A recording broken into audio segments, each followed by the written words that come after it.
This channel does not promote any violent, harmful, or illegal activities. All content provided by this channel is meant for an educational purpose only. Cancer Healer Center, a new beginning. নদিয়াতে তো অস্বস্তিতে শাসক দল পড়েইছে। সমবায় সমিতির কোটি কোটি টাকা তছরূপের অভিযোগ উঠছে। ঠিক সেই মামলাতেই গ্রেফতার হলেন কৃষ্ণনগরের তৃণমূল প্রাক্তন শহর সভাপতি শিবনাথ চৌধুরী। যদিও জিতের দাবি যে তাকে ফাঁসানো হচ্ছে। আর শহর তৃণমূল নেতৃত্ব তারা কি বলছে? যে আইনের পথেই চলছে।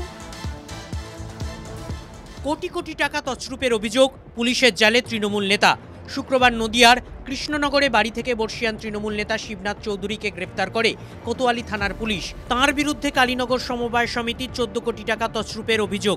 6 মার্চ 2025 কোতোয়ালি থানার আন্ডারে একটা কেস রেজিস্টার হয়েছে। শিবনাথ চৌধুরী উনি অ্যারেস্ট হয়েছে। ওনার 13 করোড় মতন টাকা ফ্রডেন্টলি ওখান থেকে ও টাকা নিয়ে অন্য জায়গাতে উনি ইনভেস্ট করেছে। কে এই শিবনাথ চৌধুরী? জানা গিয়েছে কৃষ্ণনগর তৃণমূল কংগ্রেসের প্রাক্তন শহর সভাপতি। নদিয়া সেন্ট্রাল কোঅপারেটিভ সোসাইটির চেয়ারম্যান পদেও ছিলেন তিনি।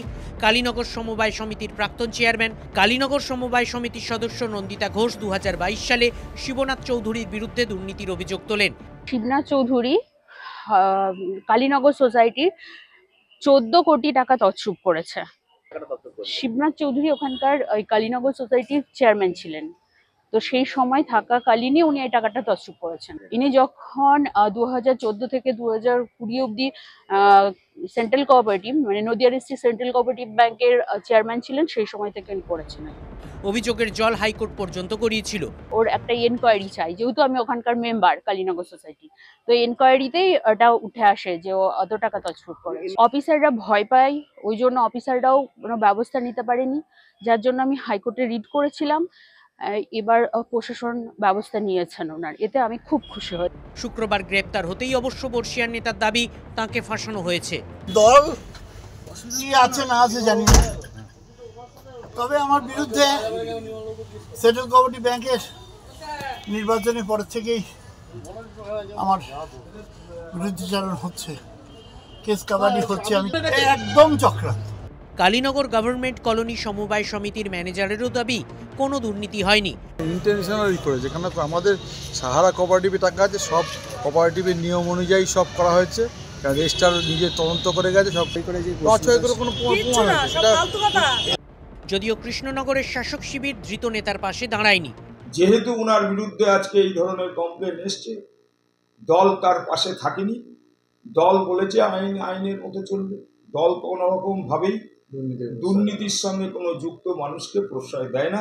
দলের মধ্যে থেকে যদি কোনো দুর্নীতি হয়ে থাকে, শুধু উনি বলে না, সেটা যদি কালকে আমিও করি, আমাকেও দল প্রশ্রয় দেবে না।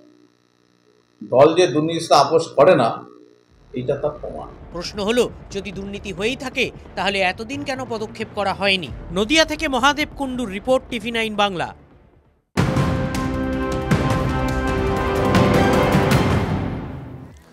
আর একটা বড় খবরে নজর রাখবো। বীরভূমে ফের শাসক কোন্দল, তৃণমূলের দুই গোষ্ঠীর মধ্যে সংঘর্ষ, সেই সংঘর্ষে রক্ত ঝরল। বীরভূমের ছবি, সেই ছবিতে আবার একবার শাসক কোন্দলের ছবি পরিষ্কার ফুটে উঠল। তৃণমূলের দুটো গোষ্ঠী, সেই দুই গোষ্ঠীর মধ্যে সংঘর্ষে রক্ত ঝরল। আমাদের সহকর্মী হিমাদ্রি এই মুহূর্তে রয়েছেন আমাদের সঙ্গে। হিমাদ্রি, বীরভূমের নাম করলেই কি এবার শাসক কোন্দলের ছবি সামনে আসবে? এই যে দুই গোষ্ঠীর কথা বলা হচ্ছে, কারা এই দুই গোষ্ঠী? তবে একেবারেই বারবার তৃণমূল কংগ্রেসের গোষ্ঠীদ্বন্দ্ব হচ্ছে এই বীরভূম জেলায়। কোথাও রক্ত ঝরছে, কোথাও বোমাবাজি হচ্ছে। এই গতকাল রাত্রে ফের তৃণমূলের দুই গোষ্ঠীর মধ্যে ব্যাপক মারামারি, লাঠি, ইট বৃষ্টি, এই ছবি দেখা গেল দুবরাজপুরে।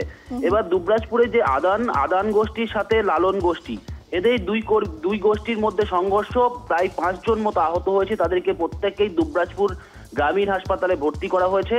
যা নিজেরাই স্বীকার করছেন যে তৃণমূলের সেখানে গোষ্ঠীদ্বন্দ্ব রয়েছে এবং সেই গোষ্ঠীদ্বন্দ্বের কারণেই এই রক্ত ঝরলো। এবং যদিও এই যে তৃণমূলের দুই গোষ্ঠী, তারা আবার দুবরাজপুর অঞ্চল তৃণমূল কংগ্রেসের সভাপতি তরুণ গড়াই, তার অনুগামী এই দুই গোষ্ঠী।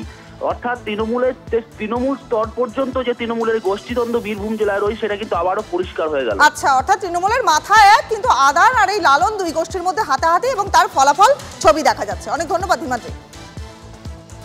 তৃণমূল কংগ্রেস পার্টিগুলো গোষ্ঠীদ্বন্দ্ব ঠিক আছে, এইটুকু ঠিক আছে, এর থেকে আর কিছু হয়নি। আবার শান্ত আছে, কোনো কিছু হয়নি। সামান্য একটা ব্যাপার থেকে একটু ঠিক আছে, মদ খাওয়ানে এই ওই গোষ্ঠী গেছি, কোন গোষ্ঠী? আদান গোষ্ঠী আর লালন গোষ্ঠী, লেলান হয়ে ঠিক আছে, এই পক্ষ থেকে লেলানে ওই পক্ষ লেলানে, আর কিছু লোক মদ খেয়ে একটু হালকা ঝামেলা মদ খেতে সব কিছুই হয়, ঠিক আছে।